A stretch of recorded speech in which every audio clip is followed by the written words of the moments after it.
Hello student.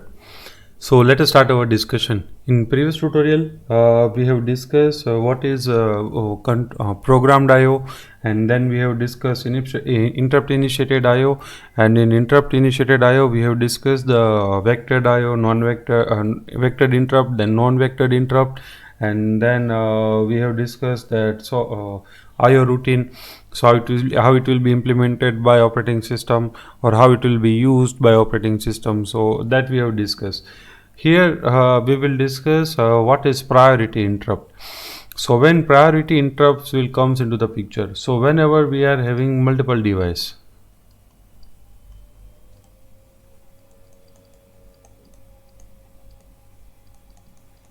Okay, multiple devices requesting or generating interrupt.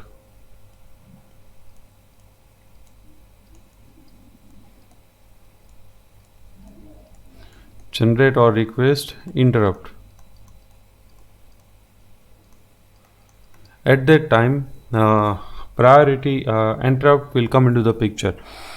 So computer has to decide that which priority should be, which device request should be handled first, and then which device is having the lower priority, or which device should be handled at last.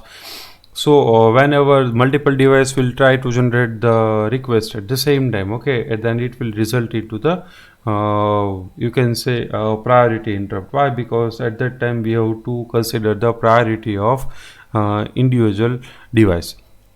Now there are various way to deal with the priority interrupt. So the first way is polling. So this interrupt will be managed by software or hardware, but in most of cases it will be done by software. So how it will work? So whenever there will be any interrupt request, there will be branch to a fixed location.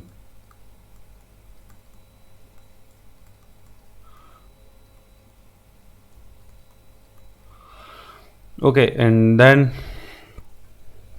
after branching to a fixed location, OS will poll each device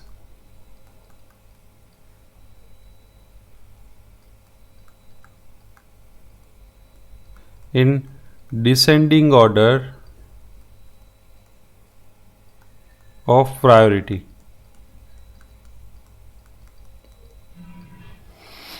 Okay, so OS will poll each device, means it will ask each device in descending order of priority, means it will first ask the device which is having the highest priority, and then accordingly it will move further. So then whichever device has generated the request, okay, if that device will get the turn, then subroutine address of that particular device or module of that particular device, it will be executed. So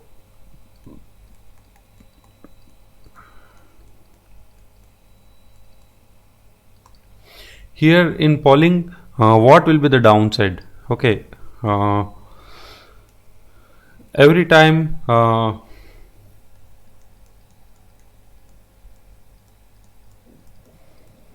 exhausting polling should be done by software. Okay, so that is another problem. That is a first problem. Another problem is it is time consuming.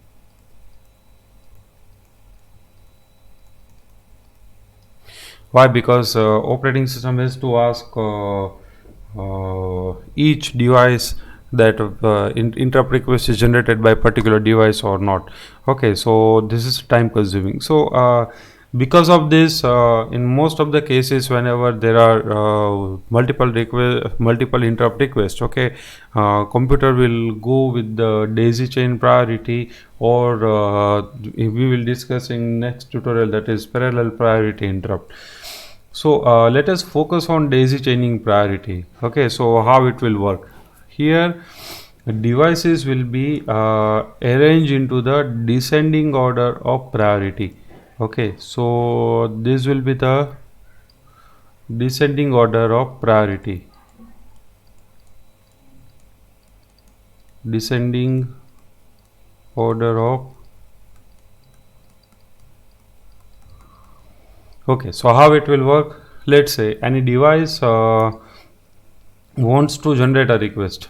Okay, so let's say out of this device 1 is generating the request, so it will send the interrupt request via this pin. So it will send request to the CPU. Okay, then what CPU will do? CPU will acknowledge with the interrupt acknowledgement. Now here you see there are two output and one input. So that input is priority input, and output, one output is priority output, another is vector address. This vector address is the address of routine which will handle the request of this device 1. Okay, so each device will have its own vector address. So whenever there will be any interrupt request, then the device will provide the vector address, and then it will be managed. Now here CPU will send 1 in form of token as priority input. Okay, now then device will check whether the request is generated by this device 1. Okay, yes, this the current request is generated by device 1. Okay, so what it will do, it will forward this 0 as a output to next device. Okay, so that we will discuss later on, that what is the meaning of this 000. So let us assume that device 1 has generated the request, and so it will consume this token. Okay, and then it will provide the vector address. Okay, so this is the highest priority device, so it will get the first opportunity, it will get the first token at the first position, and then it will you can say consume the token, and then it will forward the token as a 0. So and by consuming the token or by holding the interrupt acknowledgement, it will provide the vector address, and that vector address will be given to CPU, and then CPU will start the execution from that address. Now let's have another scenario. Okay, let's say this time request is generated by device 3. Okay, device 3 is generating the request. So CPU will forward interrupt acknowledgement 1 as device 1. Device 1 will check whether it is generated by it. No. Okay, so for that device will use RF flip-flop. Okay, so which will give the status or whenever there will be token, that token will be matched with the RF flip-flop. So for simple understanding, we will remember that 1 will be given as a priority interrupt. Then it will check whether it is generated, request is generated by device 1. No, request is not generated by device 1. So this will forward 1 as a priority output. Then it will be given to device 2, priority interrupt. Then device 2 will check whether it is generated, means whether the interrupt is generated by a particular device. No, the request is generated by device 3. So this will also forward 1 and as a output, and this 1 will enter as a PI to device 3. Then device 3 will check request is generated by device 3. Yes. Okay, so what device 3 will do, it will forward 0 to next device, and then it will provide the vector address to CPU.